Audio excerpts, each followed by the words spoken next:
Theodore Roosevelt said he was the very greatest of all the great captains that the English-speaking people brought forth. Winston Churchill said he was one of the noblest Americans who ever lived, and his presence and gentle and kindly manner were sustained by Christian faith and an exalted character. Benjamin Harvey Hill said he possessed every virtue of other great commanders without their vices.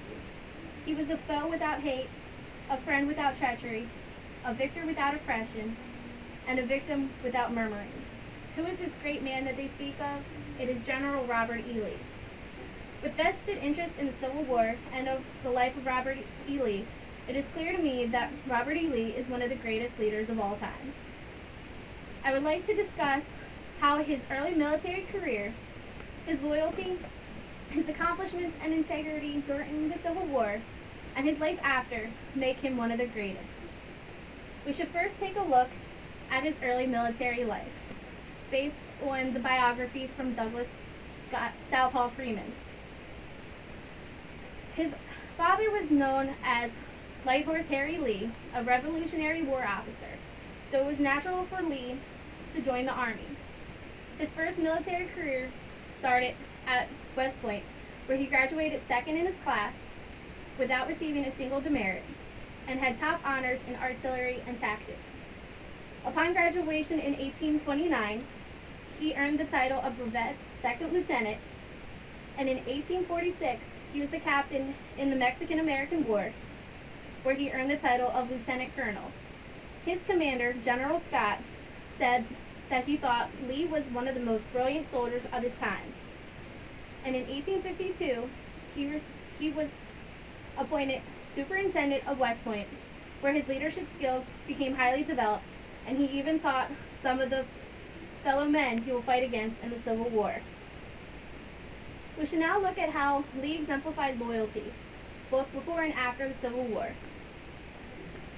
Lee was offered command of the Union Army, but the day after Virginia had seceded from the Union, Lee declined. He said that his loyalty to Virginia ought to take precedence over that which is the federal government.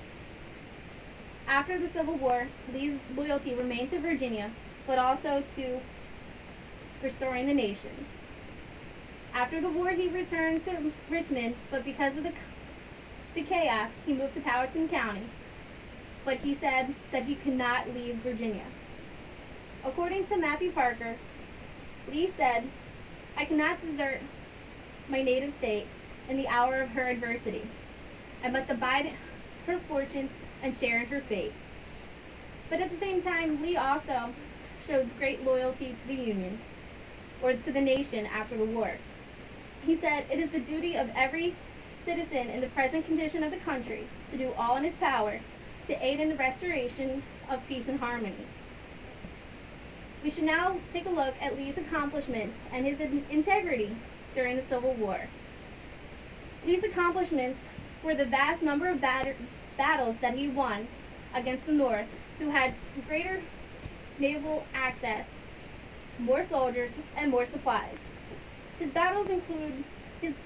victories include the Battle of Chancellorsville, Cold Harbor, Fredericksburg, Spotsylvania, the Wilderness, the 7 Days Campaign, or the 7 Days Battle, the Second Manassas, also known as Bull Run, and the draw at Antietam, which is known as the bloodiest battle. During the Battle of Chancellorsville, he exemplified his military genius. With being vastly outnumbered by federal troops, he made the daring decision to separate his army, and which he won the battle, but he lost his right arm, also known as Stonewall Jackson. Lee exemplified integrity during the Civil War, which some federal leaders lacked. Union General Sherman said, "We will remove every obstacle, if need be, to take every life, every acre of land, every particle of property, everything that to us seems proper." Upon hearing these words, Abraham Lincoln liked it so much, he demanded it be published so that the rest of the North could read his words. When Lee led his men into Pennsylvania, he could have done the same thing that General Sherman had done to the South, but he ordered his men to not do any wanton injuries to private property and to pay for any supplies taken from civilians. We should now take a look at what he did after the Civil War. Lee became president of Washington College, which now in his honor is named Washington and Lee University. During his 5 years as president, he had an increasing of financial contributions from the South and even the North. The faculty increased from a mere 4 to 20, and enrollment went from 50 to 400 students. During this time, he had one goal, and that was to design a new generation of Americans. In response to a bitter Confederate widow, he said, "Dismiss from your mind all sectional feelings and bring your children up to be Americans." You now can see just some of the reasons of why Lee is one of the greatest leaders. I have explained how his early military career, his integrity, his loyalty, and accomplishments during the Civil War, and his life after the Civil War has made him one of the greatest leaders. Even today, we can learn by the words of a great leader. Get correct views in life, and learn to see the world in its true light. To do good, and when summoned away, to leave without regret. Robert E. Lee.